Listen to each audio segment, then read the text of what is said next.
Are you looking for a fun white tribal deck? Are you wanting a deck that you can put together for less than $20? Well, look no further than Mono White Pauper Rebels. This is an extremely budget deck that can literally be put together for less than $20 in paper. Our strategy is rather simple and straightforward with this deck. You'll play a lot of value rebels that can search for other rebels. You attack with rebels that have evasion and take your opponent down before they can get going. This deck combines a sort of toolbox kit of rebel creatures, several of which can tutor for another rebel to put into the battlefield, and a lot of fast, low-costed creatures. Let's get into the deck, shall we? For our main rebels, we run playsets of Ramosian Sergeant, Amaru Scout, Ramosian Lieutenant, and a pair of Defiant Falcons. Each of these creatures has the ability to pay mana and tap them to bring any rebel in your library with a specific mana cost into play. This not only thins out your library, making it easier to draw the right spells at the right time, but it also works as making your deck into a sort of toolbox.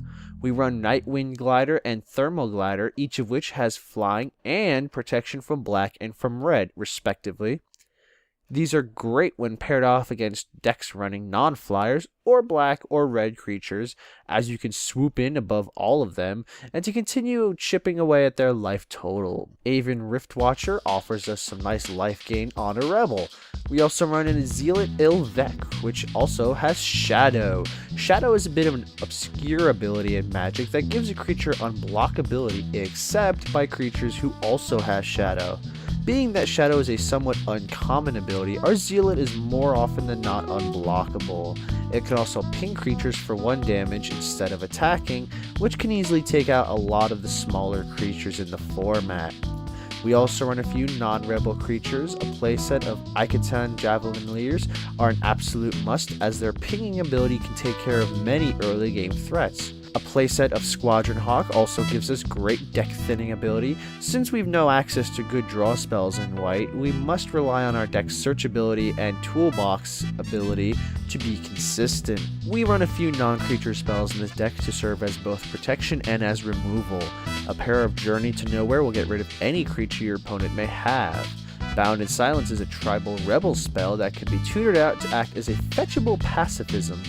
Prismatic Strands acts as a pseudo-fog ability that also has flashback for additional value.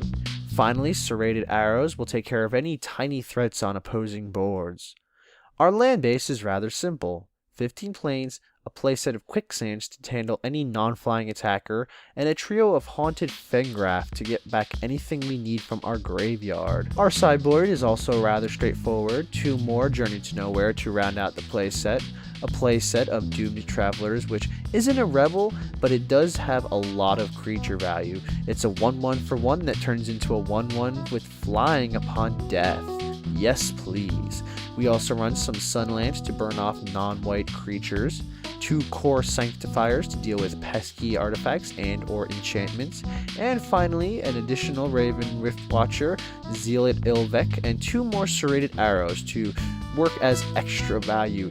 As I've stated before, this deck is on the most extreme side of budget decks, and it is super fun. For the full deck and sideboard, you'll only be putting out about $15 to $20 for the paper deck, about 22 ticks for the online equivalent. I hope you enjoyed this Pauper deck tech. If so, leave me a like below and let me know what you think of this deck. Did you like it? Do you not like it? Do you have a Pauper deck that you'd like to see featured in another video? Let me hear it. Once again, subscribe for more Magic the Gathering Pauper videos like this one, and thank you for watching the Planeswalker Project.